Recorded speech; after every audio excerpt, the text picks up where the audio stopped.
Oi, Lu. Oi, Fernando. Bom dia, tudo bom? Essa é outra opção, sem alteração da lareira. Então, essa parte aqui da sala de jantar tá igual. A gente mantém tudo igualzinho. A única diferença é aqui na parte da... na verdade, o sofá aqui tá um pouco menor. Tá com 3 metros. E aqui no pedaço da lareira, deixa eu só melhorar aqui essa perspectiva. Aqui na lareira, então, a gente mantém a lareira, a poltrona Renata. Daria também pra gente colocar uma peseira na poltrona Renata. E aqui o cantinho do bar.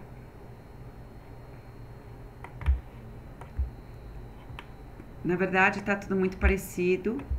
A única diferença é realmente a estante de livros e os 2 lugares a mais aqui que a gente conseguiria colocar com a poltrona.